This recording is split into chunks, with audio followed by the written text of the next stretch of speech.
dans le prochain épisode de Ici tout commence. Tandis qu'Antoine découvre un indice qui pourrait changer la donne, Théo se sent en compétition avec son père. De leur côté, Julie et Vincent échangent un baiser. Attention, les paragraphes qui suivent contiennent des spoilers sur l'épisode d'Ici tout commence diffusé demain soir sur TF1. Si vous ne voulez rien savoir, ne lisez pas ce qui suit.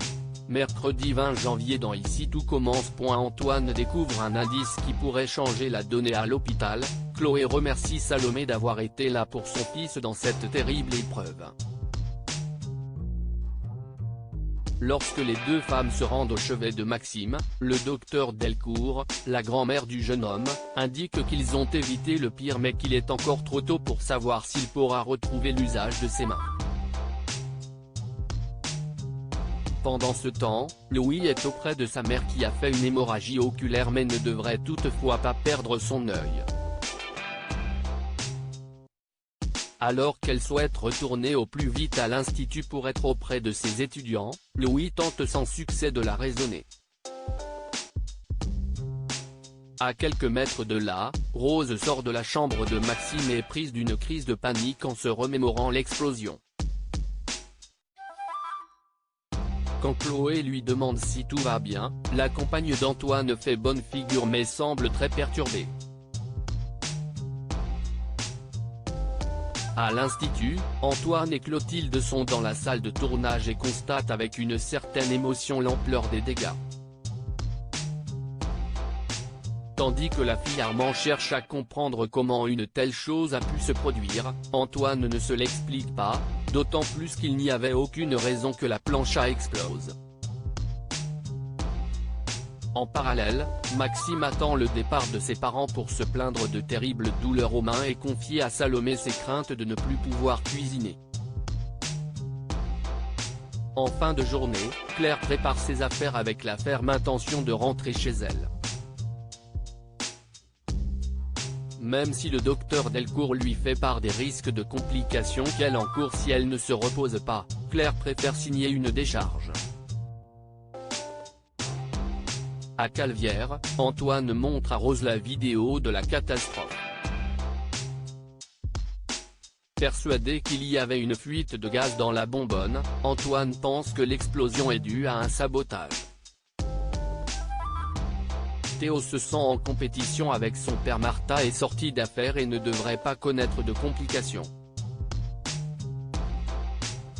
Lorsqu'Emmanuel débarque pour prendre de ses nouvelles, le docteur Delcourt signale que les visites sont strictement réservées à la famille.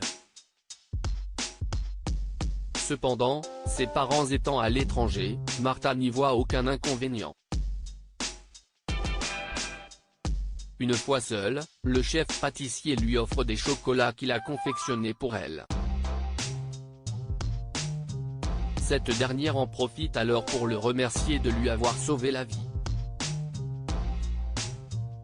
À l'arrivée de Théo, Tessier accepte de les laisser en tête-à-tête.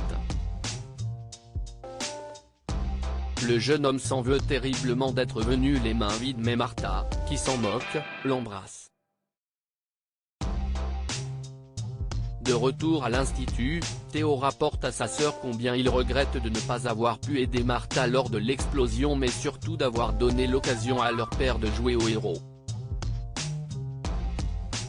Pour le jeune homme, Emmanuel a voulu l'humilier pour ruiner sa vie. Julie et Vincent échangent un baiser. Julie débarque au Marais Salants pour rencontrer Vincent. Bien qu'il ait complètement oublié leur rendez-vous, le fils de Sac l'invite à boire un café. Comme elle est photographe, la jeune femme profite du charme des lieux pour prendre quelques clichés. Vincent et Julie apprennent ensuite à se connaître et le courant passe plutôt bien entre eux. Alors qu'ils s'avouent mutuellement leur attirance, Vincent lui propose de rester dîner, ce que Julie accepte avant de l'embrasser tendrement.